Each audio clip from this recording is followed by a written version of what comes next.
PM Modi के दिमागी नक्सली वाले बयान पर विवाद थमने का नाम नहीं ले रहा। एक तरफ जहां विपक्षी नेता उनके समर्थक खुद को दिमागी नक्सली बताने में जुटे हैं, दूसरी तरफ बीजेपी और उसके सहयोगी दल नक्सली विचारधारा को देश के लिए खतरनाक बता रहे हैं। पी चिदम्बरम को जवाब देते हुए केंद्रीय मंत्री किरेन रिजिजू ने कहा कि पीएम मोदी ने विपक्षी नेताओं को दिमागी नक्सल नहीं कहा था, जबकि बीजेपी सांसद बृजलाल और टीडीपी सांसद कृष्ण प्रसाद ने दिमागी नक्सलियों पर देश को बर्बाद करने के लिए विदेश से पैसा लाने का आरोप लगाया है।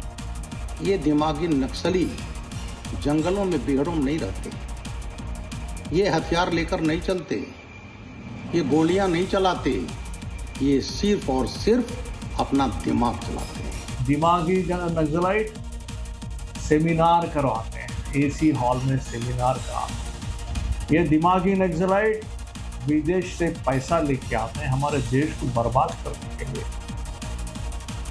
तो पीएम मोदी के दिमागी नक्सली वाले बयान पर देश के पूर्व गृह मंत्री कांग्रेस के नेता पी चिदम्बरम ने खुद को ही दिमागी नक्सली बताया, तो बीजेपी ने चिदम्बरम और कांग्रेस पर निशाना साधा, माओवाद को खाद पानी देने का आरोप लगाया।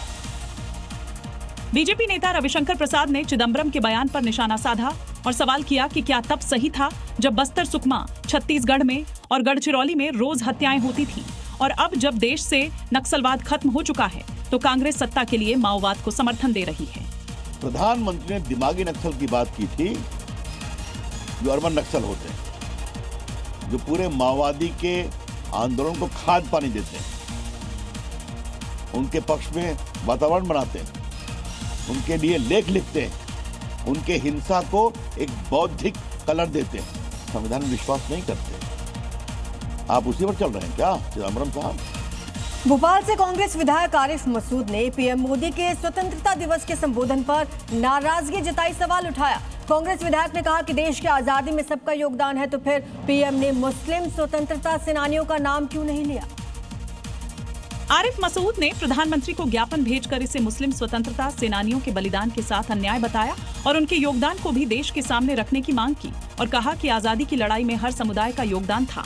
नरेंद्र मोदी जी संबोधन करते हैं और तमाम धर्मों के लोगों के मुजाहिद आज़ादी फ्रीडम फाइटर्स का नाम लेते हैं, लेकिन मुस्लिम फ्रीडम फाइटर का नाम नहीं लेते। एक भी मुस्लिम फ्रीडम फाइटर का नाम नहीं लेते।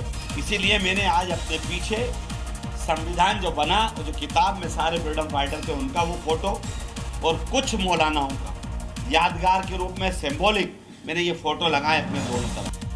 देश के अलग अलग शहरों में राहुल गांधी युवाओं से संवाद कर रहे हैं। छात्रों की गूंज नाम से कार्यक्रम इस बार पुणे में होगा, जो सिर्फ लड़कियों के लिए ही होगा। राहुल गांधी ने अपने पुणे कार्यक्रम की जानकारी सोशल मीडिया एक्स पर पोस्ट करके दी। पोस्ट में कार्यक्रम को लेकर स्लोगन दिया गया है कि इस बार लड़कियां बोलेंगी, देश सुनेगा। हरासमेंट तो नहीं हो रहा आप लोगों का? सर, मुझे 7 लाठियां हैं। इसके साथ ही राहुल गांधी ने वीडियो भी शेयर किया है, जिसमें वो दिल्ली प्रोटेस्ट में लाठीचार्ज को लेकर प्रदर्शनकारियों से बात कर रहे हैं और सरकार पर बर्बरता करने का आरोप लगा रहे हैं। क्योंकि आप कोई वायलेंस नहीं कर रहे थे, आप किसी को नहीं मार रहे थे, आप तो अपना मतलब पीसफुल प्रोटेस्ट कर रहे थे।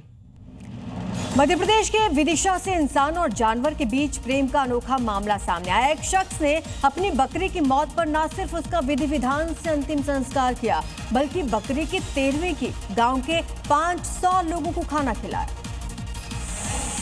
और ये उसी 13वीं की तस्वीरें हैं जहां सैकड़ों की संख्या में गांव वाले पहुंचे हैं।